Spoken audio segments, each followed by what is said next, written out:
Hey there, it's Reba from Team Reba, Remax Metro Eastside, and little story time about a transaction that ran amok and canceled as of today.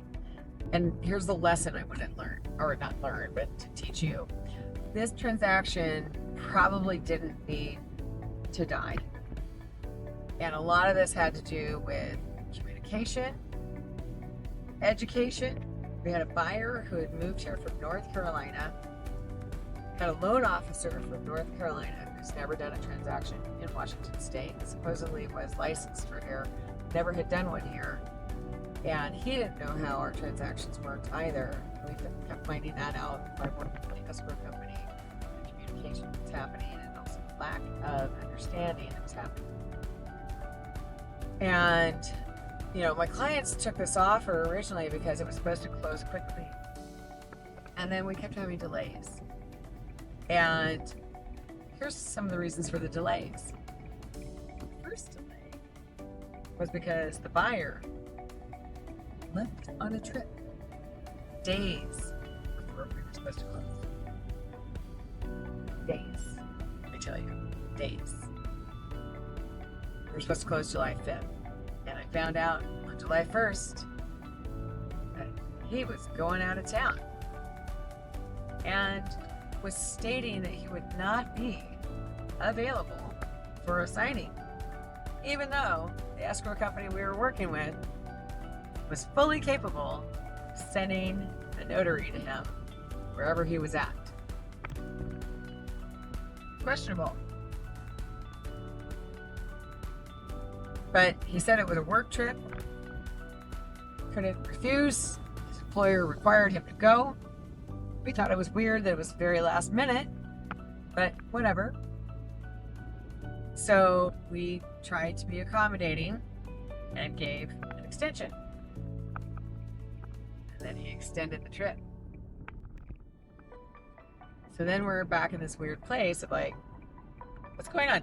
In the meantime, I'm talking to the lender, finding out they don't really have the docs yet. So we're like, is this two separate issues that are happening at the same time? Are they related? What's going on? So we're trying to figure it out. I also discovered during this period of time that buyer, broker,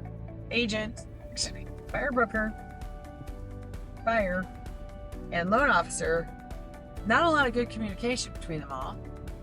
Because come to find out, loan officer doesn't trust the agent because the agent tried to send him to another lender during the transaction. That didn't work out. Still stayed with the original. There's a lot of other stuff contractually that's a problem with that. I just take a lot of deep breaths while I'm trying to describe this story. So we ended up having the second extension, and then we get asked for a third one. And here's the thing. When we're looking at what was supposed to be the closing, why the third extension happened was because when they were supposed to be closing from what was the end of the second extension, we found out that the buyer had gone and co-signed a lease for his girlfriend. And when you're under contract, you don't do any major financial changes. You just don't.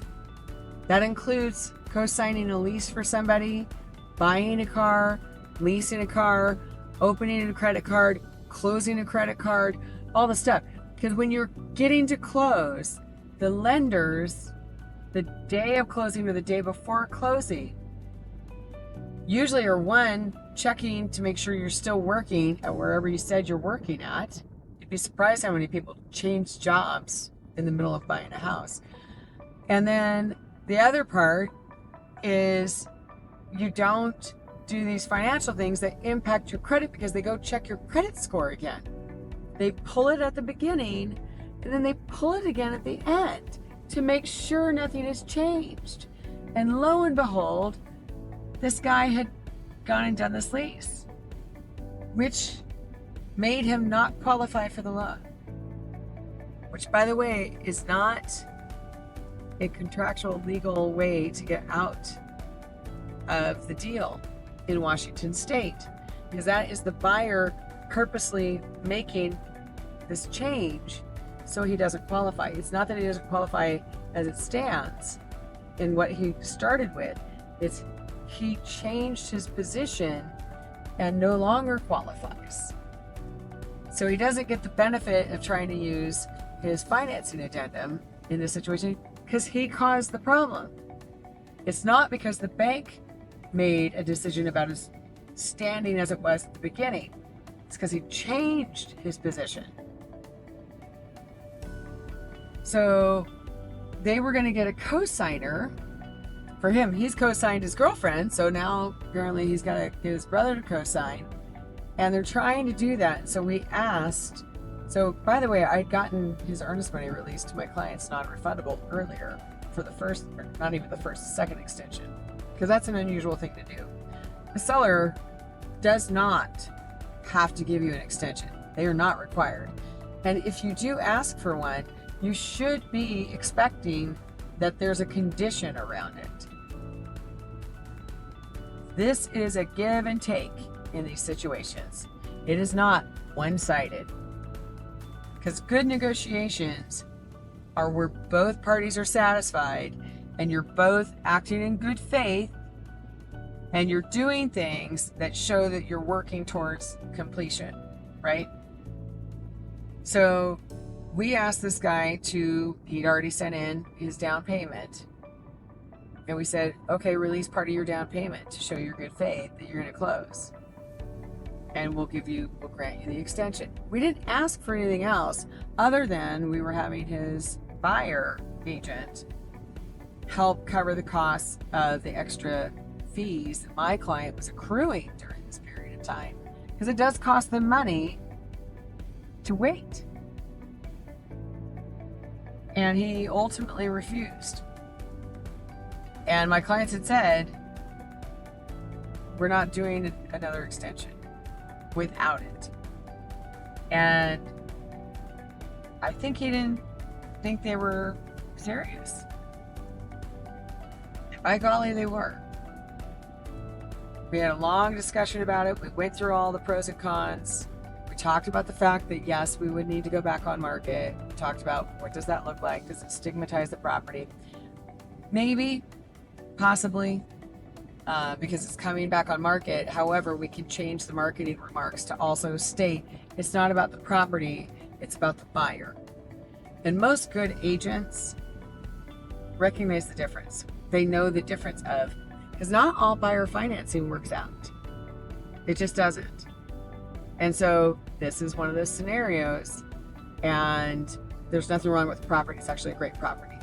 So we're back on market and we're dealing with that. But I figured, you know what? There's always lessons in all of these situations.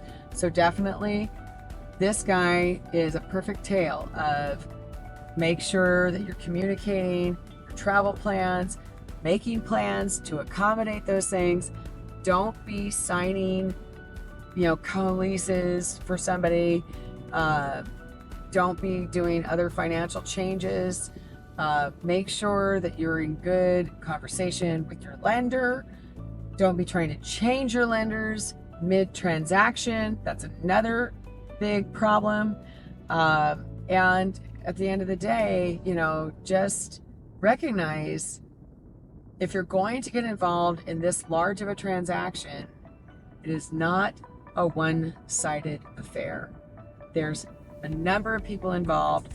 Buyers and sellers, the most important, and you have to be able to get along. You cannot just punch your way through one of these transactions and have it turn out well.